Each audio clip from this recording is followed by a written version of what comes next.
ఓషోని ఎందుకు చంపారు సార్ మరి? అంతే. ఇప్పుడు క్రిస్టియన్ కంట్రీలోకి వెళ్ళేసి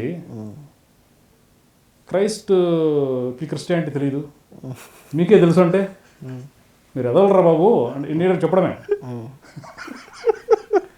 క్రైస్ట్కి క్రిస్టియానిటీ తెలియదు, మీకు మాత్రం తెలుసు అని అంటాడు ఆయన.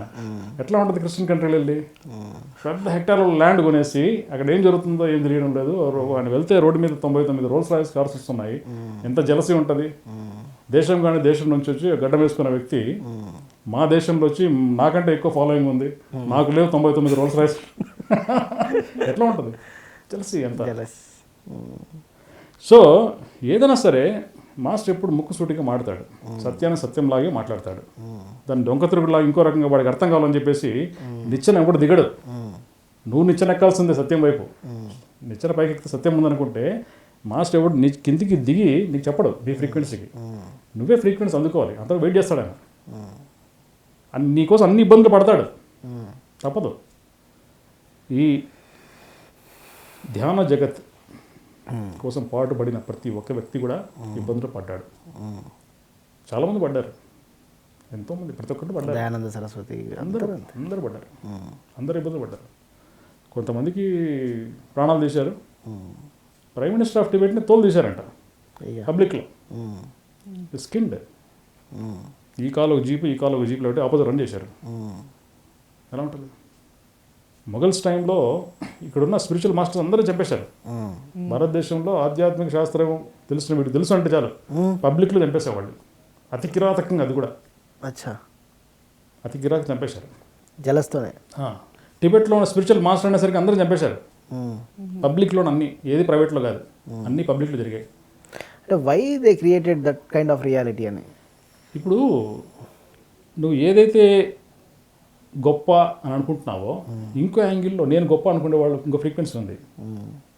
వీళ్ళు సురులు, వాళ్ళు అసురులు. అసురులు ఎప్పటికీ ఉంటారు. రావణుడు ఉంటేనే రాముడికి వాల్యూ కదా. రావణుడు లేకపోతే రాముడికి అంత గ్లామర్ ఉండేదా? ఉండకపోయేది. వీళ్ళను స్ట్రాంగ్గా ఉంటేనే కదా హీరోయిజం బయటపడేది. సో విలన్స్ అంత స్ట్రాంగ్ ఉన్నా మరి ఏం చేద్దాం? మరి విలన్స్ పని ఏంటి? హింస పెట్టడమే, బాధ పెట్టడమే.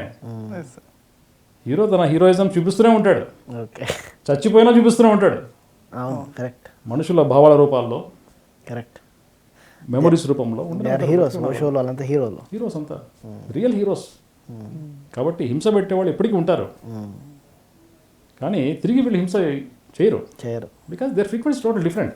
సో పాయింట్ ఏంటంటే వాళ్ళు ఎందుకు ఇబ్బంది పడుతున్న పాయింట్ కంటే నువ్వు ఎటువంటి పరిస్థితులు ఎందుకు ఇబ్బంది పడకుండా ఉండగలవు. ఆ ఫ్రీక్వెన్సీ మనం తయారు కావాలి. మన హ్యాపీనెస్ ఎదుటి చేతిలో పెట్టకూడదు.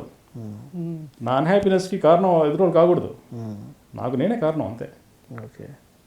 ఆ ఫ్రీక్వెన్సీ మనం మలుచుకోవడం రియల్ జీవితం. వాళ్ళు ఇబ్బంది పెట్టాను, అవమానిస్తున్నారు, అయితే ఏంటి నేను తీసుకుంటా కదా లోపలికి.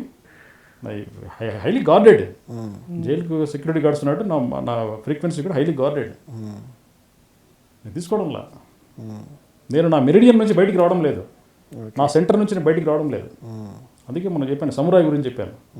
సమురాయ్ అంటే తన సెంటర్ నుంచి బయటికి ఎప్పుడైతే వస్తాడో అప్పుడు చంపబడతాడు. తన సెంటర్లో ఉన్నప్పుడు is completely absolutely aware 360 degrees. వాడిని ఎటువంటి పరిస్థితులు ఎవరు చంపలేరు, ఓడించలేరు, ఎందుకంటే ఈజ్ అబ్జల్యూట్లీ అవేర్. ఇద్దరు సమురాయ్స్ కలిసి పోరాడుతుంటే అది రోజుల తరబడి, వారాల తరబడి పోరాడుతూనే ఉంటారు వాళ్ళు. ఎవడు ఓడిపోడు, ఎవడు గెలవడు, ఇద్దరు స్ట్రాంగే. స్ట్రాంగ్ అనే కంటే ఎవరు అన్అవేర్గా ఉండరు, అవేర్నెస్ కోల్పోరు. ఇద్దరు ఎగ్జాస్ట్ అయిపోయి పడిపోవాల్సిందే ఒకటే టైంలో, కానీ ఎవరు ఓడిపోరు, ఎవరు గెలవరు. So they are not willing to lose their awareness. Masters like that.